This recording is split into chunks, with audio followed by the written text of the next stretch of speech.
All right, and we're live. We're here with Ben Henderson. Hey, everybody. How you doing? Yeah, we're going to be talking to Cautionary Comics, talking about Cautionary Comics, talking a little bit about the industry.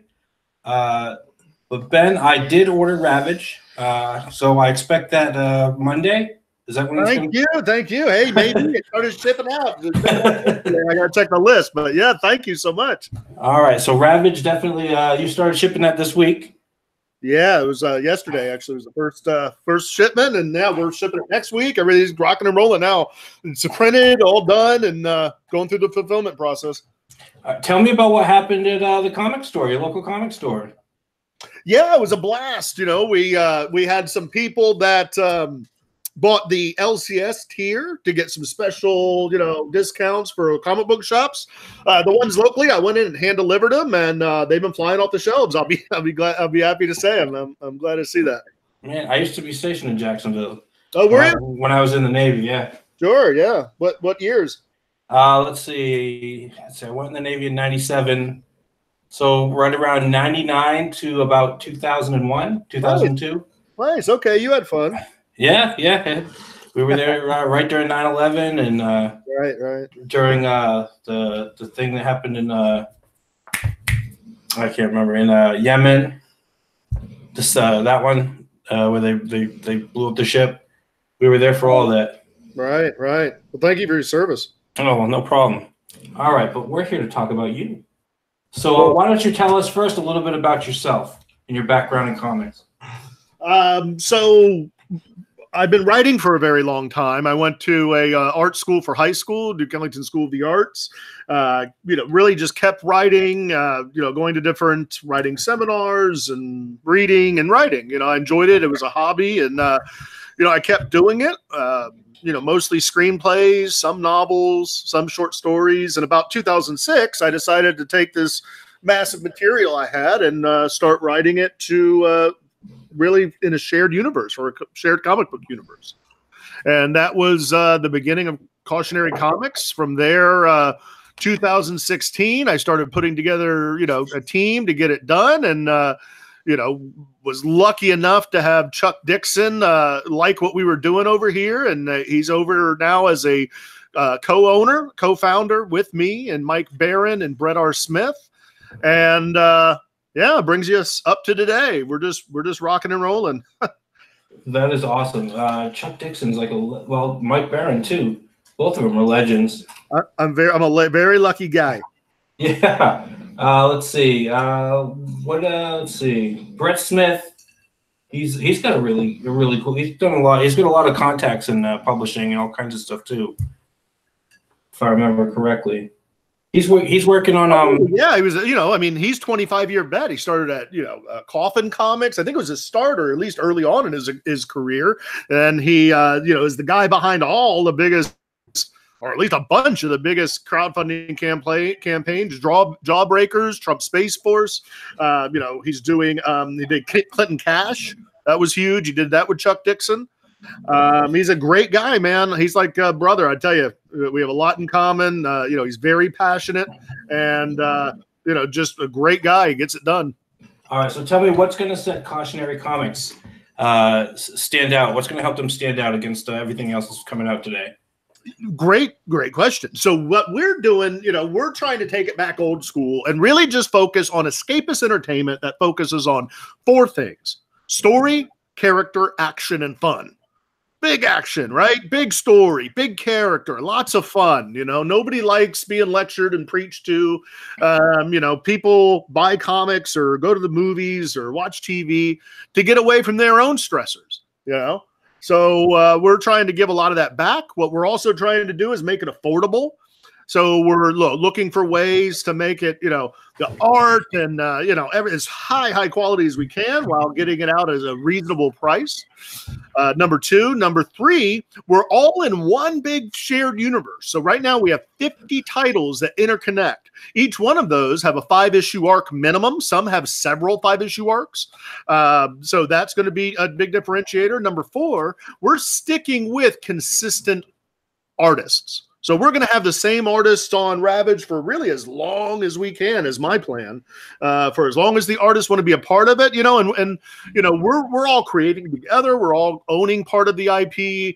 There's lots of collaboration here. So the biggest that you're going to find, I would say, is the energy of the creators. It's not just me; it's other collaborators I'm working with, and then we're bringing in other creators as well. To have their own imprints that really fit in the same vibe, the same energy as Cautionary Comics. So you'll see a lot more of that. That is cool. So everything right now that you're putting out is all going to link at some point, or? Yes. The Offworlder and the Wraith and Ravage all link already. The Magus relates to Ravage and Offworlder and the Wraith. All of them, everything interconnects. That is awesome. I was just on your site, on the Cautionary Comics site, and saw how the Offworlder and the Wraith, the guys have the same last name. Yes. Like, aha. Yeah. Look at the last name of the Magus as well. Oh, I'm gonna have and to in Ravage, check that the main guy's name is Randy Gunn. Yeah, nice. Oh, I'm Offworlders. I can't wait to get the Ravage in. But Offworlders one I've really been looking forward to. Thanks, man. Yeah, Thanks. That's the one with the kilt. I saw the guy with the kilt. I'm like, oh yeah. Yeah, I tried to base that on my actual, so I'm Henderson of Clan Gun, so I tried to base it on, the old Clan Gun style. Mm-hmm. Even though it's supposed to just be kind of like a big, they really didn't have tartans in that time frame, but I'm just trying to kind of make an homage to it, the character as well, and yeah. I was this close to getting married in a kilt. Oh, that's awesome. I'm not Scottish, but when I lived in New Hampshire, and New Hampshire has a state tartan, has an actual state tartan. So my wife wanted it, and I was this close, and I think we just couldn't get the in-laws on board, and it was a little expensive too, getting all that stuff together. But right. They had some really cool outfits. All right, so let's talk the VIP package right now. You get Ravage. Let me share screen here. We've got Ravage, Kill All Men VIP pack. Can you see that? Yep. All right, let me freeze. Giving people, the stragglers one last chance to grab anything that they want. We had a couple of VIP packs left. I was thinking about handing them out, but that doesn't. But I wanted to give people the opportunity, to go ahead and do that. All right, let's go over this real quick. Ooh. Now I saw this Panther thing, and the first thing I thought of, I'm like, that's a poster. That is something that I would, when I was 16 years old, would have hung on my wall in my bedroom. Yeah, man, that's Narwhal. He's a great artist. I'm going to definitely be using that in Ravage #2. We'll be seeing more art in our books as we go along. Absolutely. All right, so let's see. You're at 37%. Your $5,000 goal. Let's see. Was it 2 Army veterans crash in a mystical jungle populated by a lost tribe of toxic warrior women that hunt men, enslave them, and then kill them. They must escape, submit, or survive, or die trying. Exactly. All right. That sounds like a lot of fun. I can't wait for this thing. All right. So let's see. Your featured tier right now. These are the ones that now they let you put this one up, or is this a completely different campaign from the original? This is just a smaller campaign. It's completely different. It's a limited. I only have a certain number of items left. Right. So, just seeing if anyone wanted, the last, claim a cover. If not, we're just going to keep them. This is going to be it. I'm going to keep the last couple hundred, pass them out to friends and family, and, keep them for the future. Yeah. All right. So for $65, you're getting all 4 covers. With metal. What's the metal? So you get the Graham Nolan, the rare Graham Nolan metal cover. Okay. So that there's only 500 of those are going to ever be produced. Sweet. All right. Oh, excuse me. Let's see. For $25, you're getting just a T-shirt. Absolutely. Yep. And that's the picture on the T-shirt right there? Yep. The jungle. Welcome to the jungle. Yep. That's all right. And let's see. $125, you're getting the VIP pack. And everything's signed with that. So you get all 4 covers, everything signed, and the T-shirt. Sweet. So that's the big deal right there. And there's only 50 of those left because I split up some of the VIP packs so I could have extra metal covers that people were asking for. So I took it from 250 to 50, and so there's 50 of them left. That's it. There's a little confusion there because it says the last 250 and then it says 50. Oh yeah, I need to update 50. Yeah, exactly. I need to. Let's see. For $200, you're getting one page. That's it. Yep, one page of original art. All right. So here's the whole big story, right? Let's see. So the Ravage Kill All Men saga takes place in the mystical land of the Protectory, home of an ancient race of warriors that are sworn to stop the evil of the Lizardson. The first ones, members of an ancient cult from a long-forgotten race that worship nothing but their lust and the one-eyed demon, the evil General Rack and the Lizardson has spent an eternity hunting Andromaque, the queen of the Protectory and her warriors. The General and his cult of devil-worshipping assassins attack all those that look, think, or feel differently. Children, the sick, the elderly Protectory women, and the old temples. Nothing is held sacred to the snake-like warrior cult. The tears of the old feed their dark souls while the cooked bodies of children feed their bellies. All those that are not a part of their hive are an abomination to be ridiculed, attacked, and enslaved. Women are simply meant to be used in their dark society.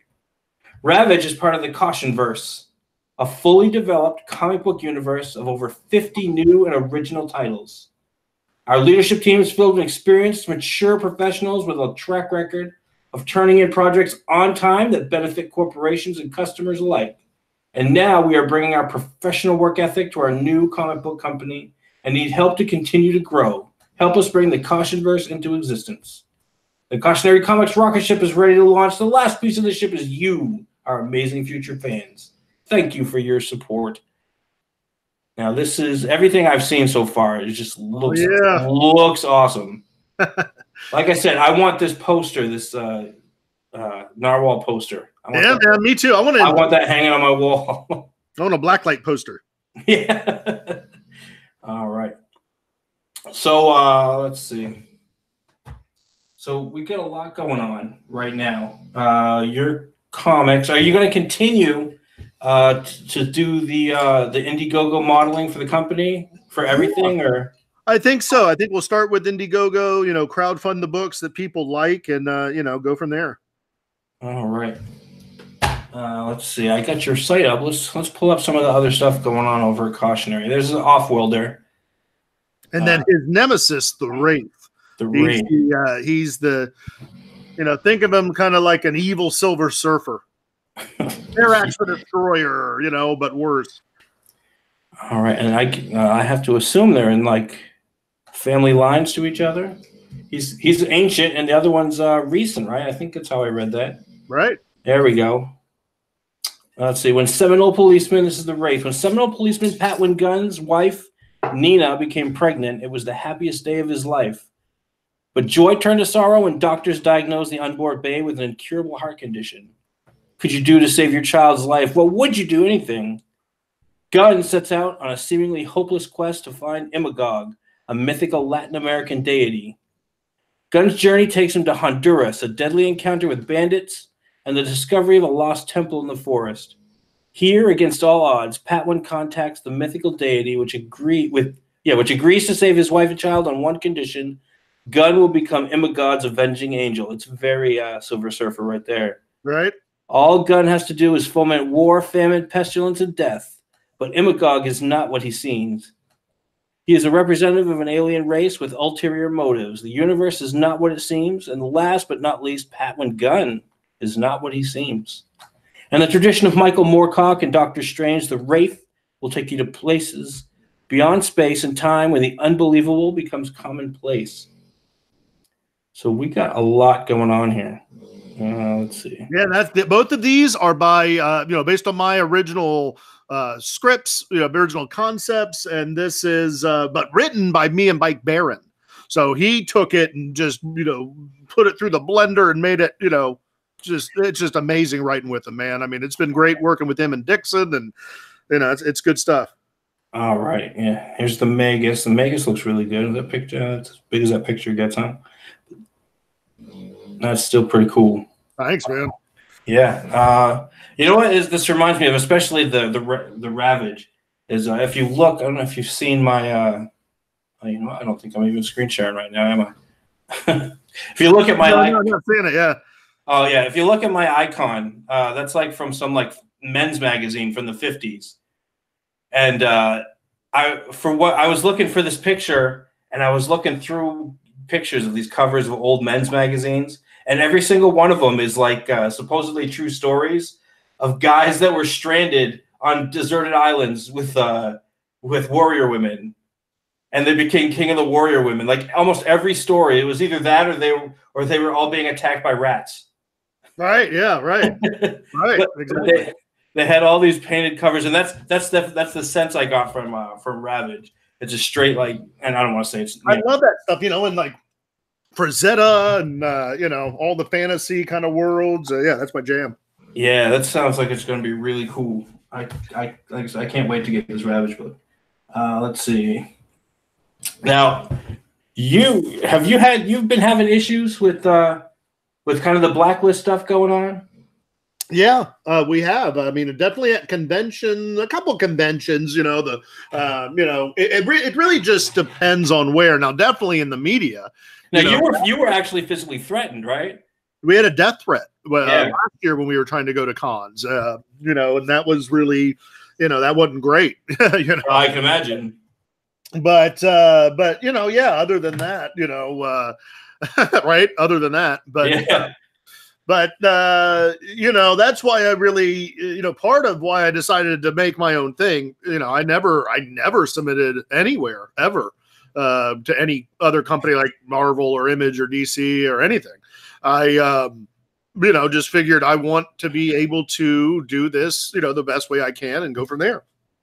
Now, when Neil Adams called you and asked you all these questions about what was going on, what did you tell him? I could not believe when I mean, you know, that was just an interesting exchange to see. I'll leave it at that, you know. Yeah. So, all right. Sorry, I'm just having a little sip of my drink here. Yeah. All right. So, what was what kind of stuff did you like to read growing up? You know, I loved honestly Dixon stuff. You know, Savage Sword of Conan, all you know, the early Batman stuff, all Nightwing stuff. I loved, you know, Baron. I loved Nexus. I loved Badger. I loved all of his Punisher run. I was just reading that the other day. I love Claremont. Kirby is my #1 guy. He's the king. I just bought the what is this? This was really good from IDW and Marvel. The Jack Kirby Artist Edition. Fantastic Four Artist Edition. Oh, wow. So good. It takes it. It's like experiencing it all over again. Really good. It's funny because when I collected in the early 80s and 90s, I didn't really pay attention to the names of anybody. And then I read a lot of this, you know, I read a lot of Punisher and that kind of stuff. And I remember I don't think I ever picked up the Badger, but I used to see it on the shelf all the time. And then like now now that I've gotten back into it, and now I'm like really, you know, seeing the names and stuff. I look back, I'm like, oh my God, Chuck Dixon. And I think I remember seeing some Chuck Dixon stuff. Some of the names kind of stand out, but I was like, I look back now and I'm like, oh my God, I used to read all of his stuff. Oh yeah, I remember that. I mean, every time I look back at the comics I used to like, I'm seeing all these names now. Right. Yeah, exactly. All right. So let's see. We got Cautionary Comics. Man, so where do you see the company? Where do you see the company going? Go ahead. Yeah, I see us going into, you know, different genres for sure. We have next up after the Wraith and Offworlder, we have Florida Man by Mike Barron, the hero we need. He's been dropping hints on Twitter for that, like for the past couple of weeks. Yeah, man, it's hilarious, hilarious. So he's, you know, we're going to be doing that. We have more Ravage action coming. We have some horror titles coming out in October. So yeah, we'll wait and see. All right, where do you see? I know. Where are you on like where the industry is now? Are you collecting anything now from any of the major companies, or reading anything that's recent? No, I'll be honest. I buy a lot of old stuff. I buy a lot of art. Mm-hmm. I buy a lot of like the omnibus, the collected editions and stuff of stuff I liked. I'm not just saying that. I'm reading the indies. I'm reading a lot of indie. Mm-hmm. A lot of stuff that we have out. But yeah. Honestly, not much right now. Yeah, I started. Let's see, Marvel. I don't know. I just can't get into them as much. I know one of the complaints, or one of the things they said was even back in the '90s, there isn't a whole lot of like. You always hear them say, "Oh, the Watchmen," or Killing Joke, that kind of stuff. You don't see that many. I mean, but there wasn't always that. But I remember being able to pick up a comic and just read the comic and enjoy it. It didn't have to be this epic legend. You know what I mean? It was just like I could enjoy it, pick it up and read it, and without thinking, oh, I mean, what is this, politics? What is this, feminism crap? I don't know.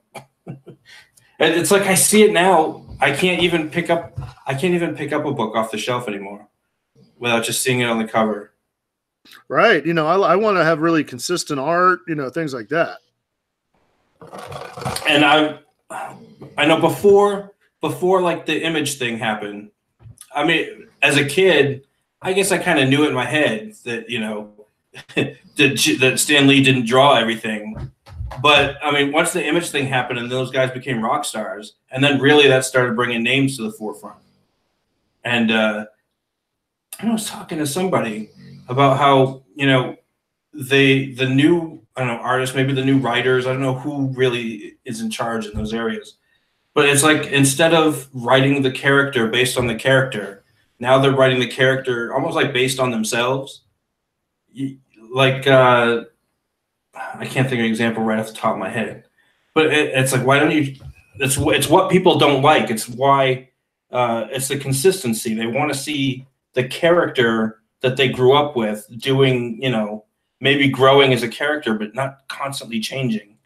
Yeah, exactly. And even the character style changing, the art style changing, it takes you out of the immersion of the experience. I think if you do it drastically, because there's a lot, because I mean, I know there's a lot of people like, oh, I liked Romita Spider-Man over,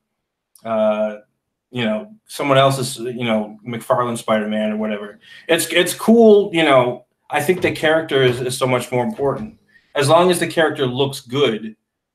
But once you start making, like, they had that kind of soy boy look. Remember a few months back, it was Peter Parker with his mouth all wide open. It just was really weird looking. And now it's like you got like a Squirrel Girl artist, and then you've got actual real good artists. It doesn't seem like that kind of carries over anymore.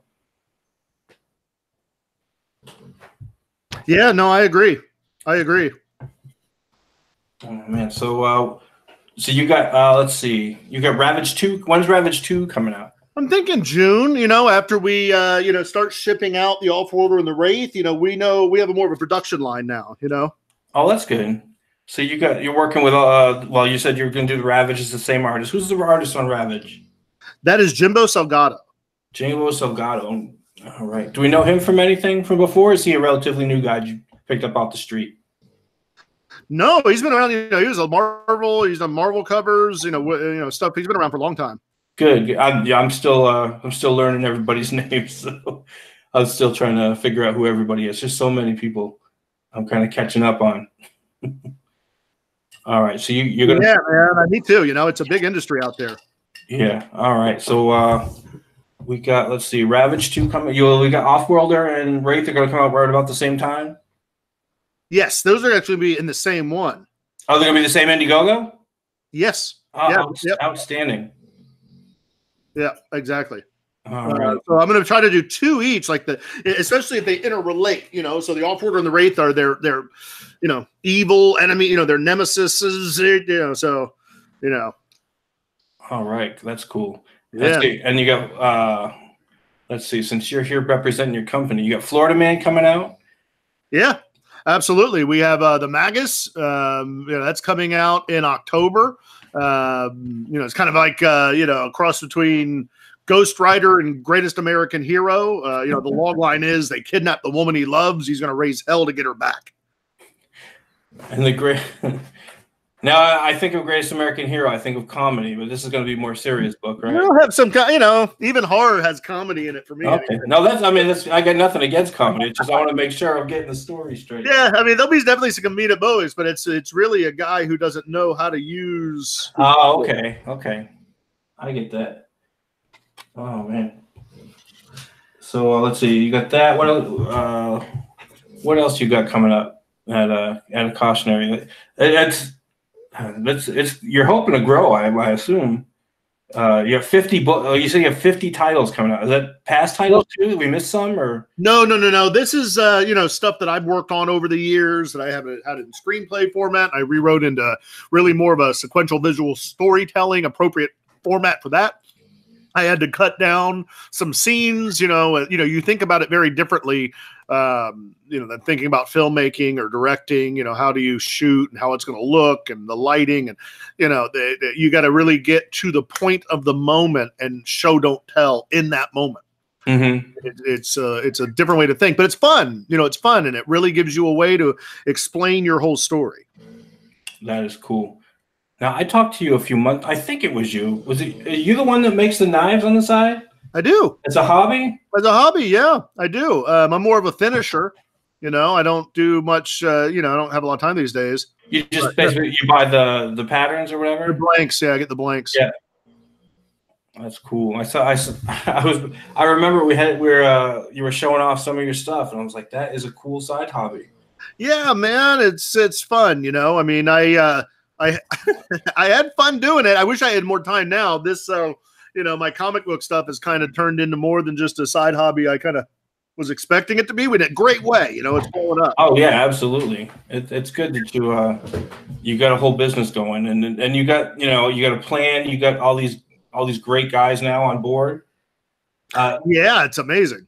Now, when did Chuck Dixon and Mike Barron come on? It was just a couple of weeks ago. I saw it. I think it was Bounding Into Comics or something was talking about it. As co-owners? When did they sign up for that? Well, honestly, it's been a year. Mm-hmm. We've been writing and collaborating and working and just having a blast, just having a lot of fun. I really love those guys. They're like older brothers. They are mentors. They are collaborators. It's just been a lot of fun. A lot of fun hours. It's been a highlight moment of my life, and that's not hyperbole or anything. It really has been great. So now we just released the press release, I guess, a couple of weeks ago. Okay. We're focused more on the writing, I guess. Yeah, but, we're trying. We're growing. We're growing up. The company's growing up. We're getting PR firms, things like that to help us do it.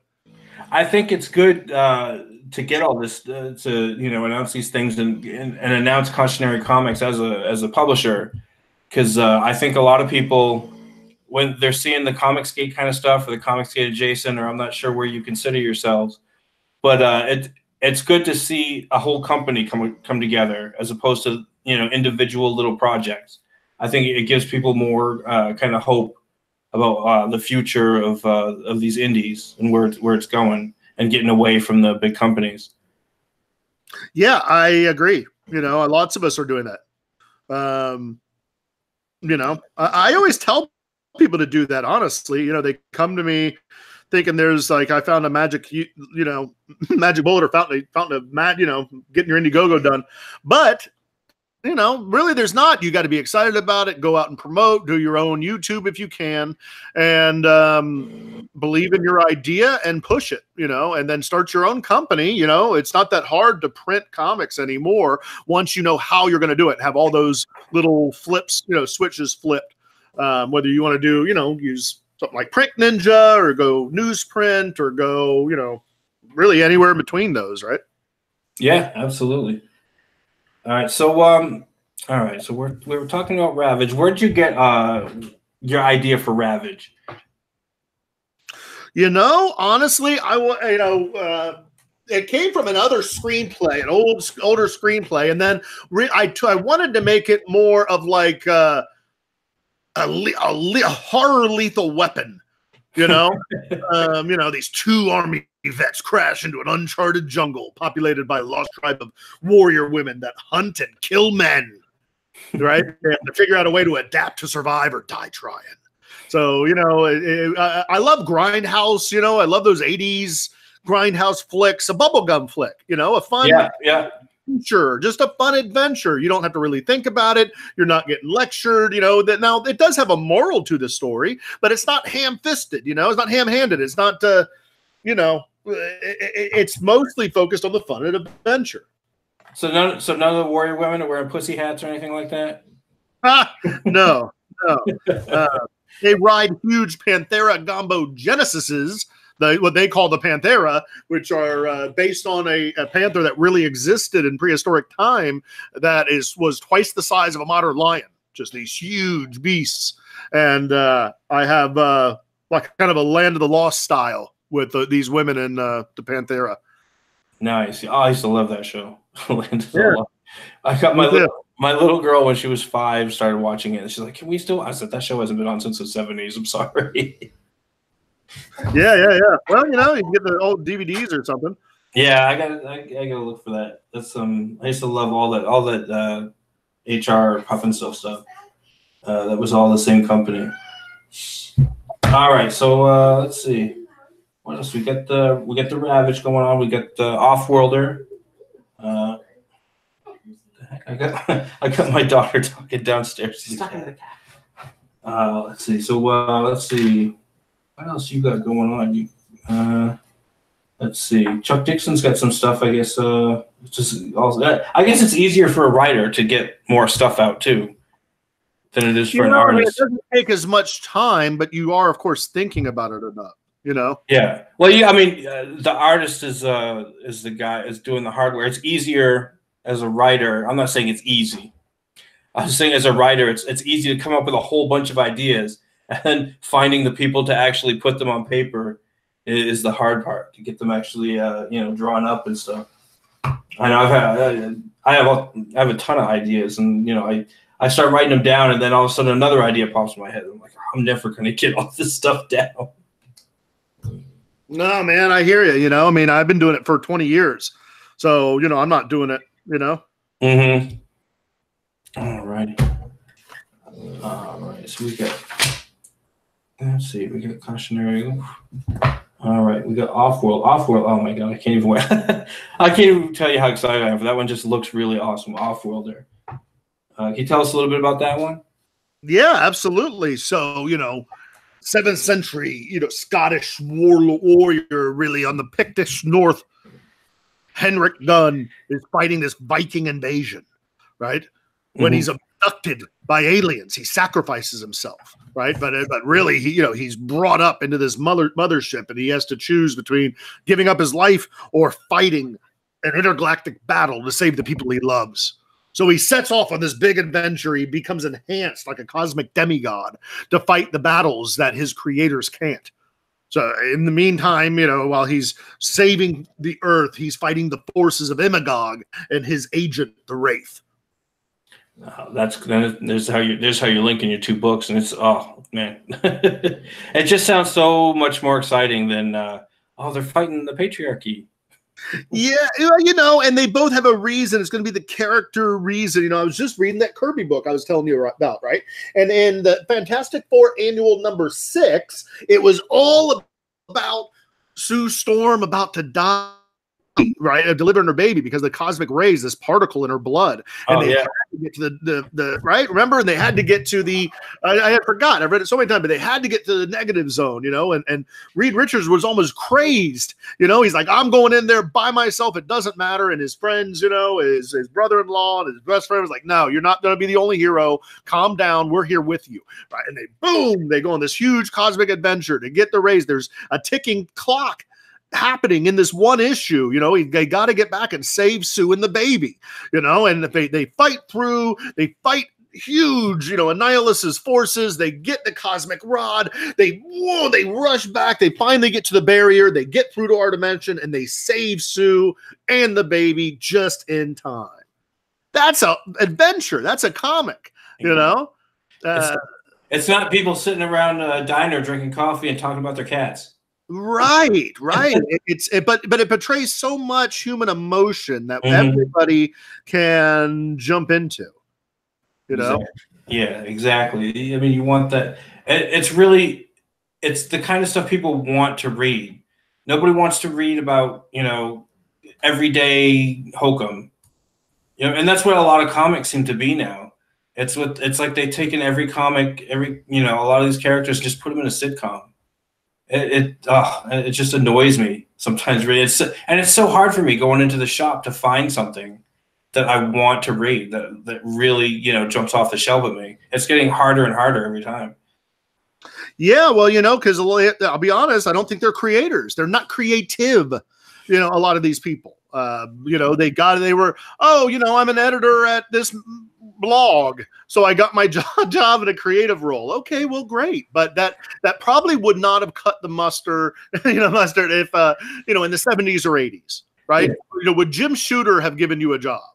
Would the editors that you know what I'm saying, right? I mean, yeah, absolutely. That's what I think, and I'm not saying that it's easy to do, but I just think too much now people have been focusing on, kind of it's a community and it's a friends network, but not to just really at the detriment of the IPs. They feel they own the IPs. They're not the caretaker of these characters. And these characters are a lot of them are uniquely American mythology, right? And they want to twist it. Oh yeah, we got Mike Parlett in the chat. He said Shooter would have made me the IT guy. Honestly, me too. I think, but I'm working with Dixon and Barron has been a blast. I've just been picking their brains and seeing how they've been working and asking them questions, and that's been the most fun for me. Honestly, I don't. I have my YouTube channel as well, but it's very. I don't do much with it. Yeah, mine. I'm trying to build up an audience, but it seems like a lot of times, I'll do because what I like to do is I'll bring on new projects. I like to bring on the Indiegogo projects. And I like to, all right, tell me about, I like to hear what people say. And I think if the people hear that you're passionate about your stuff, and that people hear that, they hear you excited, and they hear your, your backstory kind of thing. The backstory there, because nowadays it seems like they buy you just as much as they're buying your book. It's true. That's very, very true. You got to be able to promote. You got to be able to market. Hopefully, if you could get on, YouTube or start a blog or something and get the reins of that and figure that out. The biggest thing is you got to want to do it. Yeah. I don't necessarily want to be a YouTube star. I got into this just to write and see my stories come to life and create more than YouTube stuff. Yeah, we get the Geekery Barn says you can't go wrong with the classic hero's journey. Yeah, I agree. And really sticking to human themes and human moments. You take your character and you take your villain and you throw them up in a tree and you throw rocks at them. Right. And that's what that's, you're writing that drama. What's the worst that can happen to those two characters? People are always like, oh, they forget the motivations of the villains. Right. And that's why their new villains are one-dimensional. Galactus has to feed.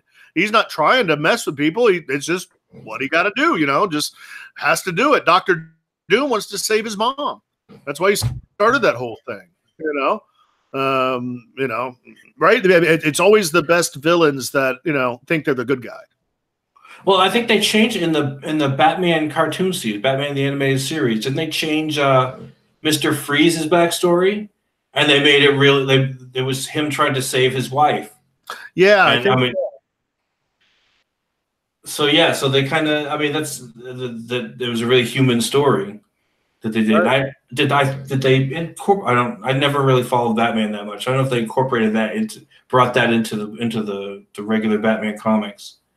But that was. I remember watching those as a kid, and I was like, yeah, that one was like, wow, that's really cool the way they did that. Instead of just making him, I'm like in the 60s, I'm just a guy that likes to freeze stuff. Right. Yeah, totally. I just want to freeze bank vaults. Yeah. No, I'm with you. Yeah. It's good stuff. Yeah, man, you know what? I had something else I wanted to say about that. I completely went off the chain. I need to start drinking a little more. Hey, man, I hear Yeah, you so early. loosen my tongue. Yeah, so what we want is to see, and especially if you're putting out good stuff right now and you're all excited, when people see cautionary comics on the cover or something else, when they see it on the shelf, they'll be like, oh, I know what I'm getting. Yeah, exactly. You know, I mean, be able to have consistency, not be tricked, not try to get into all these gimmicks.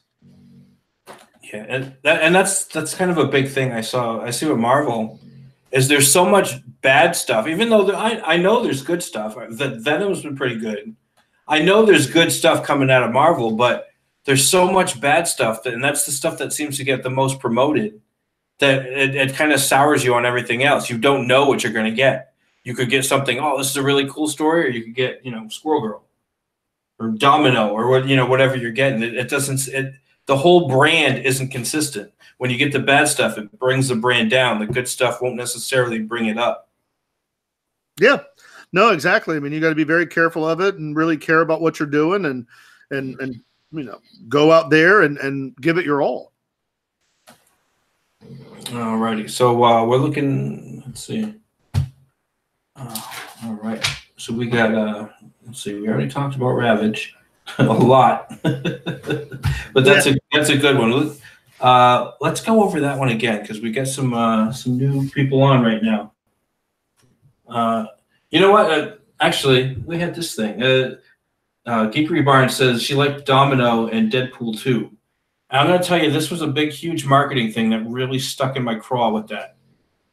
Deadpool 2 came out, and they had Domino, and she was African American girl with the white spot, which was a change from the original character. And at the same time, they started Domino, its own comic, which was original from Marvel. I'm like, this is the most ridiculous marketing I've ever seen.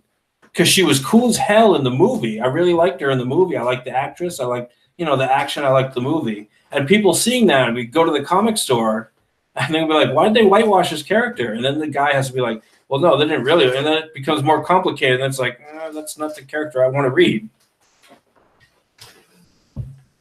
Yeah, I agree with you completely. It becomes a new character at that point. Yeah, it's like two. One of the things I heard was that somebody was telling me they were from the Philippines or whatever. They said people would go see the Marvel movies and it would sell DC comics more than Marvel comics because they'd go into the shop and they'd say, "Oh, I want to check out the Iron Man comic." And they'd be like, "Well, here's the Iron Man comic," and it had Riri on the cover. I said, "Who's this?" They're like, "Oh, that's Iron Man's not in it anymore. And Tony Stark's not in it." Okay, well, how about Thor? Are we gonna get a Thor comic? Okay, here you go. Who's this? Oh, that's the new Thor. It's female Thor. That's not who I just saw in the movie. And then they'd be like, "Well, what about Superman? Is Superman still Clark Kent?" I'm like, "Oh yeah, Superman's still Clark Kent. Well, I'll buy a Superman comic." So it was almost like Marvel was selling more DC comics than they were Marvel comics. I know. I mean, yeah, it's crazy. I try to just focus on, on what we're trying to do, make a splash, have people come along for the party, whoever, really wants the same kind of books as we're looking at. And yeah, it seems to be a lot. It's been the response has been great. Yeah, the best thing right now, the best thing, I mean, obviously I know you're writing good books too, but you got, Mike and Chuck, you get big, the big names. And as long as you keep all your stuff consistent, you keep putting out good stuff. And consistency is the thing. That's that little C logo you got. That's worth something, and right. that Marvel stamp used to be worth a lot more than it is now. The right. DC stamp is worth something, and it adds certain when you were going to get a Marvel or a DC comic, you could see the Marvel. You said, "Oh, well, I expect certain things." I was a big collector in the '90s. When I saw I was a big Marvel guy back then. So I saw the Marvel logo. I was more willing to check it out. And now I just look through all the books and I'm like, I don't know. Nothing really jumps out at me. And then I think of the reputation. And in my mind, I'm like, it's so hit or miss as opposed to being consistently good. Right. No, I agree. I mean, I think we just need to get back to people making fewer comics that are good as opposed to just a ton of comics that are horrible. Yeah, exactly. I think the whole industry could be better off, or would be better off, if they just did fewer comics, and they did and just kept their best people. It used to be. I think, at least I think it used to be, when you got onto the big companies, your goal was to get the big character, get the flagship guy. You started at DC, and your goal was to be the Batman writer or the Batman artist. And now it's like, it's almost like, well, we'll put anybody on it now. It's like, oh, who's available? Yeah, we'll get that guy, as opposed to, paying a premium price and getting the best guys and working your way up to it. Yeah. I don't know why. I don't really have any visibility into that, honestly. You would think things would be going different, or somebody would be somebody would be around that cared, I guess is what you would think, but maybe not.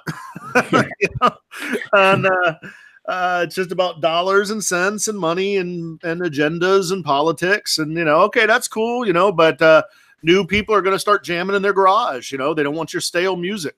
And that's what we're doing. Yeah, absolutely. Now, I know you got them as your senior editor and your editor in chief and stuff. How much when you're writing something, are you running it by, like, let's say you're writing something and Chuck isn't the assistant writer or the other writer on the thing. Are you're running it by him and he's giving you points and stuff like that? Well, so we started so let's just take Ravage. I had full scripts, right? And I had actually started going down the path of creating Ravage #1 that was a little different than the Ravage #1 when Chuck Dixon and I collaborated. So really, I had all these scripts, everything put together, sent that out. He reviewed all of them, rewrote it, sent it back to me. We talked about it. Really, there wasn't much anything, I don't think, that changed, but I wanted to change. Chuck's awesome, and off we're running. That's cool.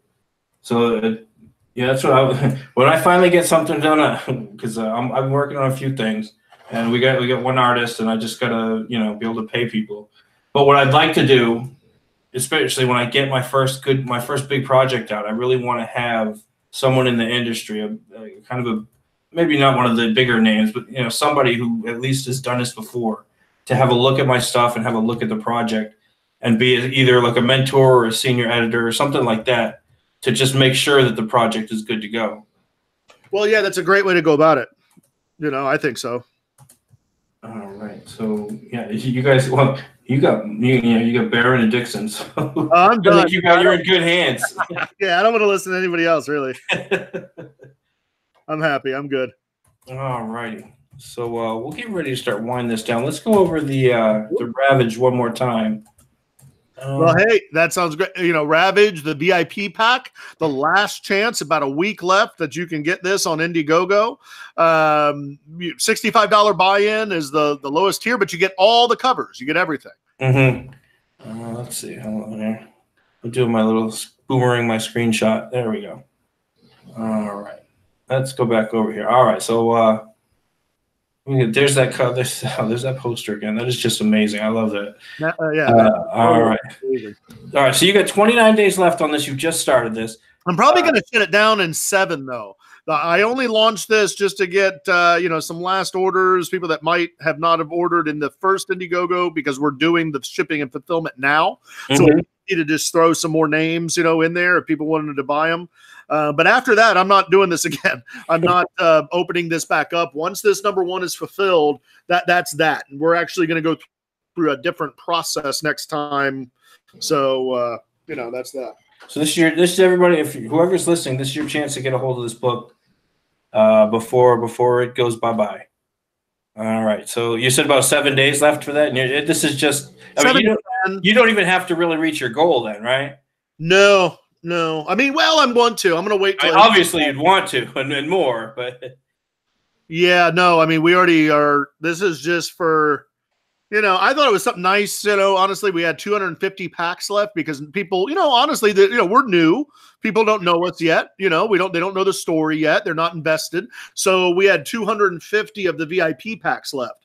And I was like, well, hey, I could send them to, investors around the world, or I can give them to friends to put on eBay in a year. or someone something. Indie Dave Comics, you know. Yeah, you never know, right? So, but I was like, I want to give all the backers a chance to have them first because I discontinued all these covers. Okay. I'm never reprinting them again. Now, with the original, you added an extra book, right? Yes, I provided everybody is getting a free retail cover copy. All righty. So that's cool. This is a thank you because we were delayed, and honestly, just the time, it took a little longer, and then, delays with people interfering with our businesses, which is being dealt with now, for a legal team on that one, I imagine. Yeah. A couple people, everybody's, you got to, unfortunately in this day and age. So, that's kind of where we're at. All righty. So you can get all 4 covers with the special metal cover for $65. Yep. Let's see. We'll go over this one. $25 get you the T-shirt. Yep. All right, and let's see. $125 get you the VIP pack. Let's see. That's everything and a T-shirt. And a T-shirt and everything signed. Oh, okay. Yeah. So that's a good deal right there. And I don't think we're doing signed much anymore, if at all. I will sign at conventions or free comic book days or something. And here's why. It's just a pain to get everybody, people live in New York and the Philippines. And now I'm down here in Florida. And that's why the cost, honestly, when everybody's like, wow, why are the signatures are so expensive? That's why, it's better to get them at the cons. So I'm not offering it again, I don't think. I think I've been thinking about that recently. Everybody's, gets signs everything, all the Indiegogo books. I think I don't want to say it takes away from the value because all the books I got Mike Miller's book, I got Jawbreakers, I got Graveyard Shift. I've gotten a lot of these books, and a lot of them are signed, which is cool. I really like the signature, but I think the signature, if you wanted to add more value to the book, you would either offer it as a higher tier, or you would just sign at conventions. Yeah, exactly. It seems because if everybody has the signature, then it's it makes it.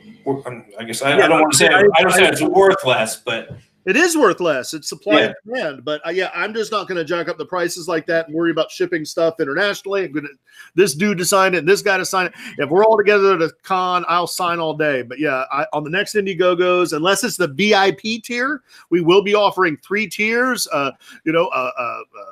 Platinum tier, a gold tier, and a diamond tier. Platinum will be entry level. You can get in lower cost, but get everything and a graphic novel, all 5 issues in a graphic novel. The gold tier will be everything on better quality paper. Maybe the hardbound graphic novel. The VIP tier comes with the T-shirt, a big 11 by 17 artist proof, all 5 copies of the saga, the 5 issues, everything. So that's what we're looking at. All right, so that's going to be let's see. And we got $200 get you your original page. Yeah, only 23 in the world. Yeah, 50%. That's 50% off right there. So that's a good deal. All right, I want to thank you for being on my show. Thank you for having me. It's been really cool. I really like I said, I'm really excited about all these books. I can't wait to get this Ravage and the Offworlder. I mean, everything looks just like so much fun. It looks like back to, good adventure books. That's our plan, man. And we hope not to disappoint you or your audience. And, we have many more adventures to come. All right. Well, again, thanks for coming on my show. I want everybody to take a look at that Indiegogo Ravage Kill 'Em and the VIP pack. That's only going to go on, you said, for about a week. The Ravage books are shipping. I'll be getting mine here this week, hopefully. And everybody keep an eye on Cautionary Comics. There's a lot of good stuff coming out of there. Thank you. All right, and thanks for coming on. Let's see. Also, just so everybody knows, I've been a big pusher on Samurai and Dinosaurs. A lot of stuff has come out this month. A lot of stuff. Keep your eye out for Samurai and Dinosaurs and Chaotic Flux. And there's a lot of really good books. Go to Indiecron, go to the Indiecron site and check out what's coming out and see, look for the stuff that you really want, and then try to find something, especially some of these really good stuff. The Samurai and Dinosaurs is about half funded right now. We really want to get them going. We really want to get that one. I was the first backer on that one. I want to make sure I get a book. Oh, sweet. Yeah, Mike Prelate says he's got both already. VIP me, Ben. Definitely check out. There's a lot, like I said, there's a lot of good stuff coming out for Cautionary. Let's see. We've also got again, go to IndieCron. Look at what's out there. A lot of stuff has come out this month. I'm gonna be strapped probably for until the next paycheck anyway, at least, and probably a little bit more than that before I start picking up more stuff.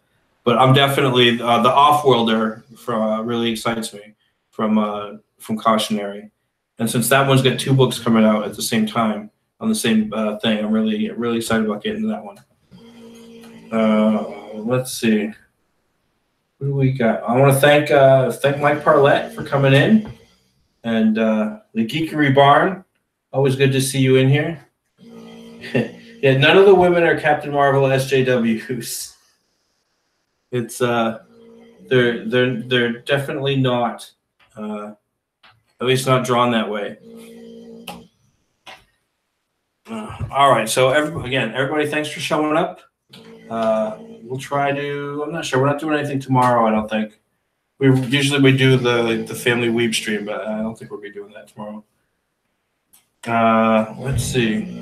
I've been trying to get a few more guys on. If you know anybody that's got a book they want to promote and they're on Indiegogo or something like that, let them know if they haven't seen me, if they haven't come to my show before, and we'll definitely try to get people on and promote people's books. All right, so y'all have a good night, and I'll talk to y'all later. Oh, don't forget to subscribe if you haven't already, and hit the like button, hit that little bell for notifications. All right, y'all have a good night.